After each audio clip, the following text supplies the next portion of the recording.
بسم اللہ الرحمن سوال کرتے ہیں مولانا، الرحیم۔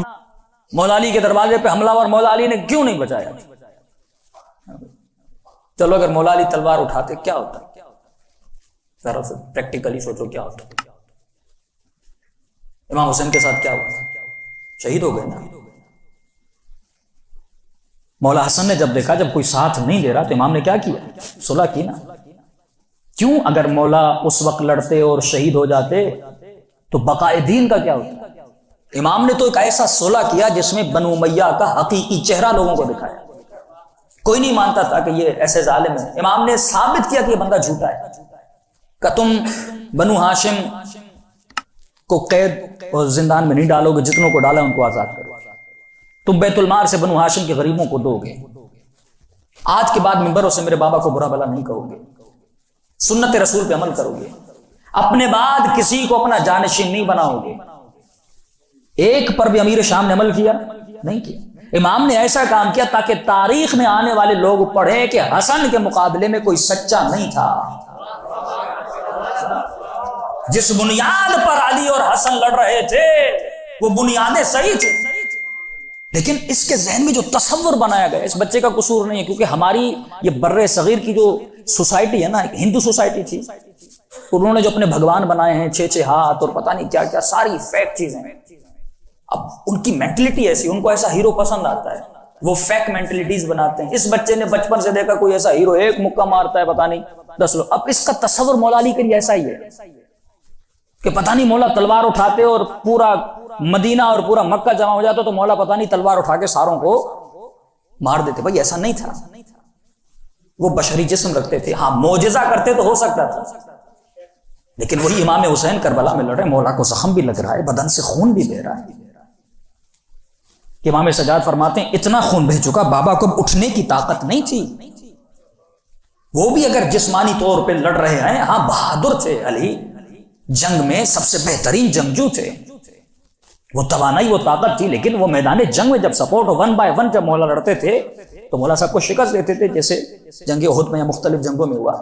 جتنی بھی جنگیں تھی مولا کی وہ 1 بائی 1 تھی، یا جب لشکر پہ حملہ کرتے تھے مولا، کیونکہ مولا سب سے زیادہ طاقت رکھتے تھے۔ لیکن اگر پورا مکہ مدینہ علی کے خلاف ہو جائے اور مولا تکو تنہا ہو، جب امام نے کہا تھا کون ہے جو علی کا ساتھ دے تو علی تلوار اٹھانے کے 4 لوگ مسجد میں مولا کے پاس گئے، 4 لوگ، ابو ذر ہیں، زبیر ہیں، سلمان ہیں، غالباً مقداد ہیں، 4 لوگ مولا کے پاس جاتے ہیں۔ امام نے کہا میں 4 لوگوں سے جنگ کیسے لڑوں گا؟ جنگ صفین میں اگر 1 مین شو کرنا ہوتا تو مولا پورا لشکر کیوں لے کر جا رہے ہیں؟ امام فرماتا لوگوں کا ساتھ نہیں، میں جنگ کیسے لڑوں گا؟ اصل ہے امامت کا ساتھ دینا، ورنہ مولا علی تو کیا پروردگار عالم اگر چاہے تو کیا فرعون کے لشکر کو نہیں الٹ سکتا تھا؟ خدا چاہے تو آج سارے فرعونوں کو ختم نہیں کر سکتا۔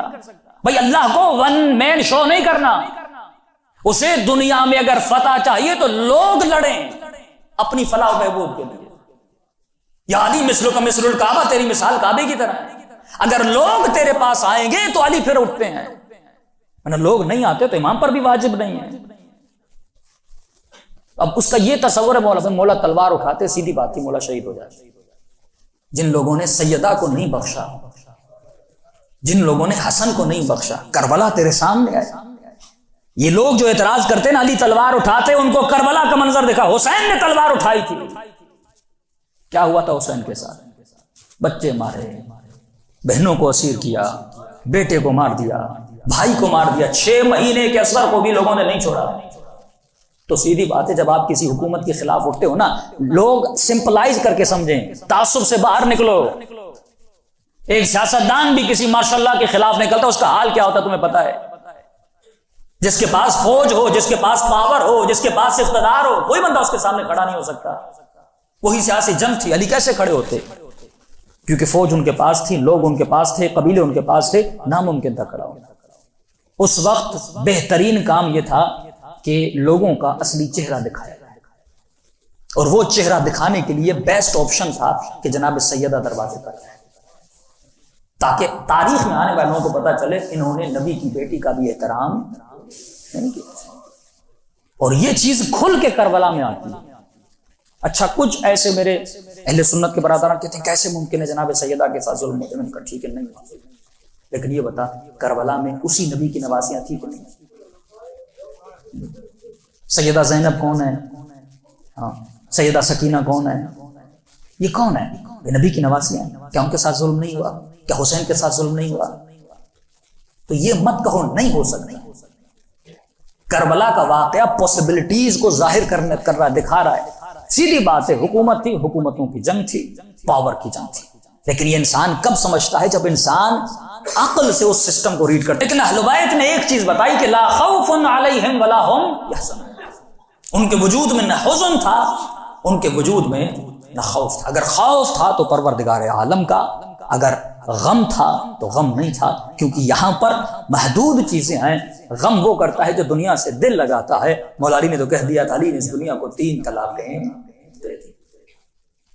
جس کا اللہ پر بھروسہ، کربلا میں اللہ نظر آتا ہے، بھروسے پروردگار عالم نظر آتا ہے۔ اب قرآن میں 3 لفظ ہیں کہ شیطان اپنا سسٹم کیسے بناتا ہے۔ پہلا لفظ ہے حمزات، دوسرا لفظ ہے نفخات، تیسرا لفظ ہے نفسات، سے 3 نقطے والی، حمزات، نفخات، نفسات۔ یہ سسٹم کو 3 پلر دیتا ہے، اس کے ذریعے شیطان سسٹم کریٹ کرتا ہے، اور ہمیں براءت کرنی ہے اس سسٹم سے۔ جب تک تم شیطان شناس نہ بنو گے تب تک شیطان کا مقابلہ نہیں کر سکتے۔ اہل بیت نے کمپلیٹ سکھایا کہ اے جوان، اے بزرگ، اگر اس بچے کو اس معاشرے میں بڑا کرنا ہے تو تجھے شیطان کے حربوں کو سمجھنا ہے۔ اگر تو تولا اور تبرہ کا ماننے والا ہے، تجھے کمپلیٹ براءت کرنی اس سسٹم سے جو سسٹم تیرے بچوں کو تباہ و برباد کر دے گا۔ حمزات یعنی شیطان پہلے جنگ کرتا ہے، یہ 3 حربیں ہیں شیطان کے، 3 ہتھیار ہیں اللہ کے سسٹم سے لڑنے کے لیے، کیونکہ اس نے قسم کھائی ہے لاغوینہم فبعزتک لاغوینہم اجمعین، اے خدا مجھے تیری عزت کی قسم ہے۔ شیطان کا نام تھا عزازیل، یعنی وہ بندہ جو اللہ کا عزیز تھا، کیونکہ اللہ کا عزیز تھا اس نے اس کی عزت کی قسم کھائی کہ مجھے تیری عزت کی قسم ہے، گمراہ کروں گا میں سب کو، بھٹکاؤں گا ان کو تیرے راستے سے، شرک جلی میں ان کو لاؤں گا۔ میں اگر یہ کہوں گا کہ میری عبادت کرو، یہ نہیں کریں گے، لیکن میں ان کے عمل کو اپنی عبادت میں شامل کر دوں گا، یہ کریں گے وہی جو میں چاہوں گا۔